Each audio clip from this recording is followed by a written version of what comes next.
আসসালামু আলাইকুম প্রিয় দর্শক, আমি আমিনুল ইসলাম শান্ত আপনাদেরকে স্বাগত জানাচ্ছি আন্তর্জাতিক রাজনীতি বিষয়ক আলোচনা অনুষ্ঠানে। সুপ্রিয় দর্শক, সিরিয়া থেকে বাশার আল আসাদ সরকারের পতনের মধ্য দিয়ে ইরানের শক্তি কতটা কমে গেল, আজকে সেই বিষয়টি আলোচনা করতে চাই।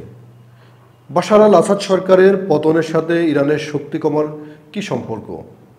অনেকেই খুব সহজেই বুঝেন, জানেন, আবার অনেকেই যারা আন্তর্জাতিক বিষয়ে আগ্রহ আছে তারা এখন পর্যন্ত বিষয়গুলো জানেন না, তাদের জন্যই মূলত আমার এই আলোচনা। আমি এমনভাবে কথাগুলো উপস্থাপন করতে চাই যে ইরানের শক্তি কি কারণে কমবে বাশার আল আসাদ সরকারের পতনের মধ্য দিয়ে। কারণ কমবে এই কারণে, পুরো মধ্যপ্রাচ্যে ইরান তার একটি প্রক্সি নেটওয়ার্ক মেনটেন করে। সেই প্রক্সি নেটওয়ার্ক এখন অনেকটাই দুর্বল হয়ে পড়েছে আসাদ সরকারের পতনের মধ্য দিয়ে। সুপ্রিয় দর্শক, এটি হচ্ছে ভূরাজনীতির খেলা। ভূরাজনীতির থিওরিগুলো তৈরি হয়েছিল এখন থেকে প্রায় 120 বছর আগে। মার্কিন যুক্তরাষ্ট্রের নৌবাহিনীর প্রধানরা তারা মূলত ভূরাজনীতির তত্ত্ব তৈরি করেছিলেন। তারা সেই সময় বলছেন যে যারা গোটা বিশ্বের সমুদ্র নিয়ন্ত্রণ করবে তারাই বিশ্ব নিয়ন্ত্রণ করবে। তাই মার্কিন যুক্তরাষ্ট্রের নৌবাহিনীর সদস্যরা তারা বিশ্বের বিভিন্ন প্রান্তে তাদের ঘাঁটি স্থাপন করা, জয় করা, বিভিন্ন দিক বিদিক ছুটে চলা শুরু করেছিলেন। সেই যে আলফ্রেড ট্রি মাহানের কথা আপনাদের মনে আছে, সেই ভূরাজনীতির প্রবক্তা মার্কিন যুক্তরাষ্ট্রের। তাই তারা এখন পর্যন্ত গোটা বিশ্বের বিভিন্ন অঞ্চলে তাদের নৌবাহিনীর বেস তৈরি করে রেখেছে।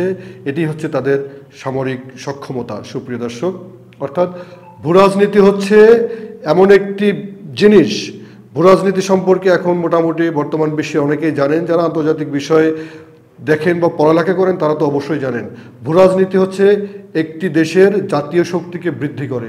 ভূরাজনীতি হচ্ছে একটি দেশের যে ভৌগোলিক অবস্থান রয়েছে, সেই ভৌগোলিক অবস্থান ওই দেশের শক্তিকে কিভাবে বৃদ্ধি করে তার একটি রূপ।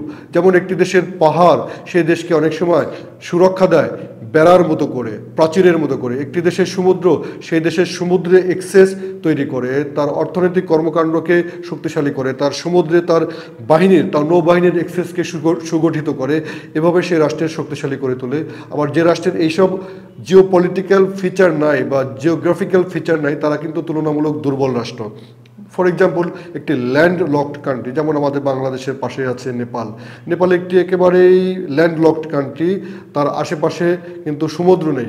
অর্থাৎ সমুদ্রের মাধ্যমে যেসব পণ্য আমদানি হয় সেসব পণ্য ওই দেশে নিয়ে আসতে হলে ভারত হয়ে আসতে হয়, অথবা পাকিস্তান হয়ে আসতে হয়, অথবা বাংলাদেশ হয়ে যেতে হয়। তার মানে কি, তাদের এই ক্ষেত্রে অনেক বেশি অর্থ ব্যয় করতে হয়, এবং পুরোই পাহাড়ি একটা দুর্গম এলাকা। যাই হোক প্রিয় দর্শক, একটি দেশ শক্তিশালী হয় তার ভূরাজনৈতিক প্রেক্ষাপটে, এবং এই ভূরাজনীতি শুধুমাত্র একটি দেশ নয়, একটি দেশের পার্শ্ববর্তী দেশ কারা, তার পাশে কারা, তার শত্রুকে, তার মিত্রকে, এইসব দিয়ে ওই দেশের শক্তি নির্ধারণ হয়। ইরান তার শক্তিকে বর্ধিত করার জন্য তার শত্রুকে চিহ্নিত করতে পেরেছিল। তার শত্রুকে চিহ্নিত করার অর্থ হচ্ছে, ইরানে 1979 সালে বিপ্লব হয়েছে, ইসলামী বিপ্লব। এই বিপ্লব হয়েছিল মূলত মার্কিন যুক্তরাষ্ট্রের শক্তির বিরুদ্ধে। অর্থাৎ ইরানে তার আগে যে সরকার ছিল, রেজা শাহ পাহলভি, সেটি ছিল মার্কিন যুক্তরাষ্ট্রের বসানো সরকার। সেই সরকারের বিরুদ্ধে বিপ্লব করে যেই ইরান গড়ে উঠেছে, যে ইসলামী বিপ্লবী ইরান, সেই ইসলামিক রেভলিউশনারি ইরান, সেই ইরানে গত 24 বছরে অসংখ্যবার মার্কিন যুক্তরাষ্ট্র ইরানের সরকার পতনের চেষ্টা করেছে। গতকালকেই কিন্তু মিডিয়া এসেছে, মার্কিন যুক্তরাষ্ট্র এটি স্বীকার করেছে। তারা গত 24 বছরে অসংখ্যবার চেষ্টা করেছে ইরানের সরকার উৎখাত করার, কিন্তু ব্যর্থ হয়েছে মার্কিন যুক্তরাষ্ট্র।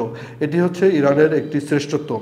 ইরান তাই মধ্যপ্রাচ্যে মার্কিন যুক্তরাষ্ট্রের যেসব স্থাপনা রয়েছে, অর্থাৎ মার্কিন যুক্তরাষ্ট্র মধ্যপ্রাচ্যে যেসব স্থানে তাদের শক্তি বাড়িয়েছে, তাদের সামরিক ঘাঁটি গড়ে তুলেছে, সেই সব সামরিক ঘাঁটিকে ইরান তার জন্য হুমকি মনে করে। শুধু তাই নয়, মধ্যপ্রাচ্যে যে একটি বিস্ফোরা বসিয়েছে, সেই বিস্ফোরার নাম হচ্ছে অবৈধ একটি রাষ্ট্র। সেই অবৈধ রাষ্ট্র মূলত ইরানের জন্য সবচেয়ে বড় একটি থ্রেট, বড় হুমকি। তাই ওই হুমকি মোকাবেলা করার জন্য ইরান মধ্যপ্রাচ্যের বিভিন্ন দেশে দেশে তার বাহিনী গড়ে তুলেছে। অর্থাৎ তার অনুকূলে যে সকল গোষ্ঠী রয়েছে, বিভিন্ন সরকার রয়েছে অথবা বাহিনী রয়েছে, তাদেরকে সহযোগিতা দিয়ে ইরান তার একটি প্রক্সি নেটওয়ার্ক তৈরি করেছে। সেই প্রক্সি নেটওয়ার্ক রয়েছে ইরানের মধ্যপ্রাচ্যের প্রায় সব দেশে কম বেশি, কিন্তু যেসব দেশে শক্তিশালী হয়ে গেছে তার মধ্যে হচ্ছে ইরাক, তার মধ্যে আছে ইয়েমেন, তার মধ্যে সিরিয়া, তার মধ্যে লেবানন। এই রাষ্ট্রগুলোতে ইরানের খুব শক্তিশালী প্রক্সি নেটওয়ার্ক রয়েছে। যেমন হিজবুল্লাহ গোষ্ঠী রয়েছে লেবাননে, এবং এখানে ইয়েমেনে রয়েছে, এবং সিরিয়াতেও রয়েছে, আবার একই দিকে ইয়েমেনে হুতি বিদ্রোহী রয়েছে, ওদিকে হামাস গোষ্ঠী ফিলিস্তিনে রয়েছে, আবার এদিকে আমরা দেখছি যে একই সঙ্গে তারা সিরিয়ার ভূখণ্ডে আরও অনেকগুলো ইসলামিক রেজিস্ট্যান্স গ্রুপ রয়েছে ভিন্ন ভিন্ন, সেগুলো কিন্তু ইরানের প্রক্সি নেটওয়ার্ক। এইসব প্রক্সি নেটওয়ার্ককে তাদের স্বার্থ রক্ষা করে তাদেরকে অর্থ অস্ত্র পরিকল্পনা দিয়ে ইরান গড়ে তুলেছে। এই গড়ে তোলার মধ্য দিয়ে ইরান এইসব রাষ্ট্রে চলে গিয়েছে। যেমন সিরিয়াতে ইরানের সামরিক ঘাঁটি গড়ে তুলেছিল, যেটি মূলত ইসরায়েলের জন্য অনেক বড় একটি হুমকি হিসেবে তৈরি হয়েছিল। আজকে এখন সিরিয়ায় বাশার আল আসাদ সরকারের পতনের সঙ্গে সঙ্গে ইরান সেখান থেকে চলে এসেছে, এবং ইরান চলে আসা ইসরায়েলের জন্য আর হুমকি নেই, ইরানের শক্তি কমে গিয়েছে। যে কথা দিয়ে এই আলোচনা শুরু করেছিলাম সেই কথা দিয়েই এখন ইতি টানবো। সেটি হচ্ছে যে বাশার আল আসাদ সরকারের পতনে ইরানের শক্তি কতটা কমলো, বুঝতে পেরেছেন নিশ্চয়ই। অর্থাৎ পুরো সিরিয়ায় ইরানের বিভিন্ন জায়গায় সামরিক ঘাঁটি ছিল, এবং সিরিয়াতে হিজবুল্লাহ সহ অন্য যে সকল গোষ্ঠী ছিল যারা ইসরায়েলের বিরুদ্ধে যুদ্ধ করে বা কাজ করে, তাদেরকে অর্থ অস্ত্র পরিকল্পনা সব কিছুই প্রশিক্ষণ দিত, সামরিক উপদেষ্টা পাঠাতো ইরান সরাসরি। এই অপারেশন এখন বন্ধ হয়ে গেল। আর এই সিরিয়ার সঙ্গে যেহেতু ইসরায়েলের সীমান্ত, তার মানে কি ইরান তার নিজ দেশের সীমান্ত টেনে নিয়ে গিয়েছিল ইসরায়েলের দোরগোড়ায়। এটি ইসরায়েলের জন্য যে কতটা যন্ত্রণার ছিল তা অকল্পনীয়। ভূরাজনৈতিক এমন একটি জিনিস, ভূরাজনীতির একটি প্রাণ রয়েছে। আমি এই বিষয় নিয়ে অনেক দিন আগে থেকে লেখালেখি করি, কথা বলি। ভূরাজনীতির একটি জীবন রয়েছে, একটি জৈবিক সত্তা রয়েছে। ভূরাজনীতি চলাফেরা করে, অর্থাৎ ভূরাজনীতি শিফট হয় বিভিন্ন সময়, বিভিন্ন দেশের সরকার উত্থান পতনের মধ্য দিয়ে, বিভিন্ন ঘটনার উত্থান পতনের মধ্য দিয়ে ভূরাজনীতির কেন্দ্র চেঞ্জ হয়ে যায়, ভূরাজনৈতিক ঘটনাবলী চেঞ্জ হয়। তার মানে কি তার একটি প্রাণ আছে, সে পরিবর্তন হয়। অর্থাৎ বাশার আল আসাদ সরকার চলে গেল, ইরান ব্যাকফুটে চলে আসলো, ইরানের শক্তি কমে গেল, ইসরায়েলের শক্তি বেড়ে গেল, ইসরায়েল মধ্যপ্রাচ্যে তার প্রভাব বিস্তার করছে, এবং মার্কিন যুক্তরাষ্ট্র তার প্রভাবকে আরও বড় করে দেখছে। এসবের মধ্য দিয়ে দেখছি তুরস্ক তার প্রভাবকে আরেক ধাপ এগিয়ে নিল।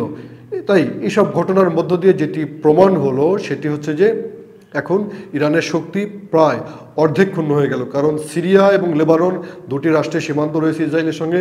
এই দুটি রাষ্ট্রে ইরানের সরাসরি অ্যাক্সেস বন্ধ হওয়ার মধ্য দিয়ে ইরানের শক্তি, প্রক্সি নেটওয়ার্কের শক্তি প্রায় অর্ধেক খর্ব হয়ে গেল। আলোচনা আজকে আর দীর্ঘ করব না, কারণ আমাদের মূল ফোকাস ছিল যে ইরানের শক্তি কতটা কমলো সেটা জানানো। কিন্তু ইরানের নিজ দেশের জাতীয় শক্তি কিন্তু কমেনি, তার প্রক্সি নেটওয়ার্কের শক্তি কমেছে। মূলত ইঙ্গো মার্কিন এবং ইসরায়েলের বিরুদ্ধে তার নেটওয়ার্ক, সেই নেটওয়ার্কের শক্তি কমে গেল, দুর্বল হয়ে গেল। সবাই ভালো থাকুন, অনুষ্ঠানটি দেখার জন্য ধন্যবাদ।